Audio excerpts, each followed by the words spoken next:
मामा, बाबा इतनी सुबह कहाँ जा रहे हैं? बेटा वो एक ग्लेशियर बनाने जा रहे हैं। अच्छा। हाँ, क्या ग्लेशियर बनाने? नानी सो रही हैं। तुमने स्कूल में इसके बारे में नहीं पढ़ा? ग्लेशियर के बारे में?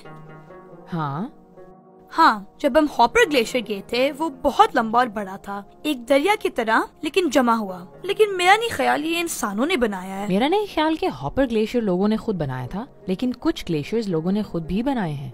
कैसे?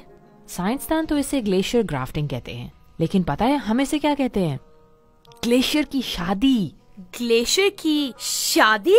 हाँ, ग्लेशियर की शादी। तुमने उन लोगों की टोकरियों में बर्फ देखी है? असल में उन्होंने इसे एक ग्लेशियर से उठाया है और अब इसे ऊपर किसी जगह पर रखने जा रहे हैं, जहाँ इन्हें लगता है कि एक ग्लेशियर बनाया जा सकता है। जब वो उस जगह पर पहुँचेंगे तो वो कुछ मंत्र पढ़ेंगे। मंत्र पढ़ेंगे?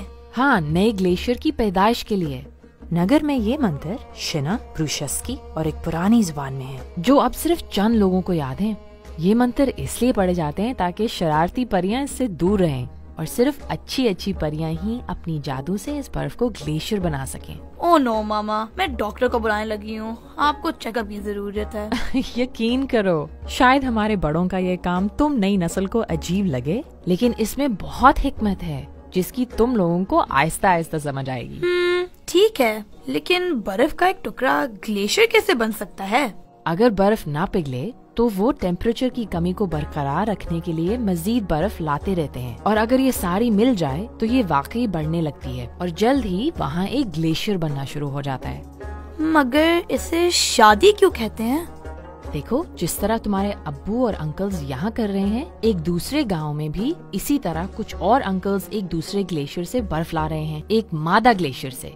इनको उम्मीद है कि बर्फ के ये टुकड़े हमारे इन टुकड़ों के साथ मिलकर बढ़ना शुरू हो जाएंगे। कुछ दिनों और महीनों तक अगर ये इसी तरह बढ़ते रहे तो ये एक दूसरे के साथ जुड़ जाएंगे और एक बड़ा ग्लेशियर वजूद में आ जाएगा। इसे हमारे बड़े ग्लेशियर की शादी और साइंसदान ग्लेशियर ग्राफ्टिंग कहते हैं। वाह, नगर तो इंतहाई दिलचस्प है।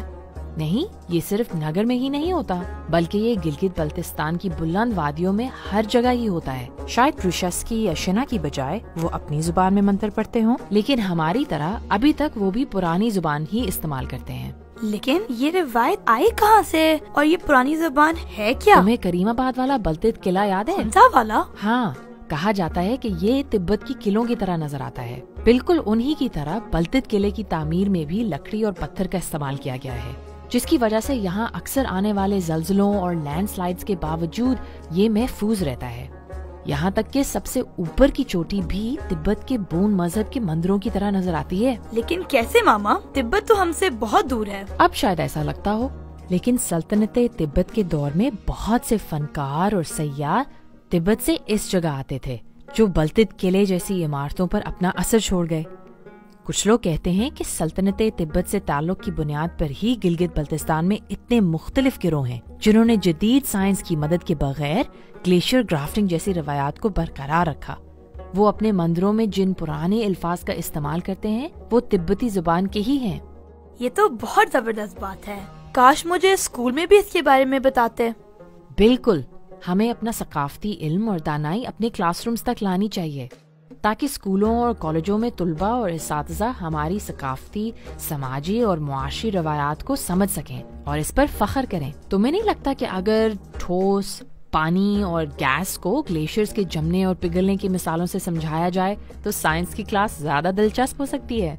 हमारे पास अपनी जमीन, अपने आबा अजदाद, अपनी रवायात, अपने माहौल और एक दूसरे से सीखने के लिए बहुत कुछ है, और इस इल्म को सीखने और फैलाने की बेहतरीन जगह स्कूल है। सकाफती इल्म और जगह पर पाए जाने वाले हर पेशे और शोबे की बुनियाद है। किसान अपने खेतों में, प्रोफेसर्स अपने कमराए जमातों में, साइंसदान लेबोरेटरी में, और सब कहीं न कहीं इसे इस्तेमाल करते हैं। वाह मामा, इसका मतलब है सकाफत और तालीम दो ग्लेशियर की तरह हैं, जो अगर इकट्ठे रहें तो मजीद बड़े और मजबूत हो जाएंगे। हाँ बिल्कुल। अब दुआ करो कि ये ग्लेशियर बढ़कर बर्फ का एक बड़ा पहाड़ बन सके।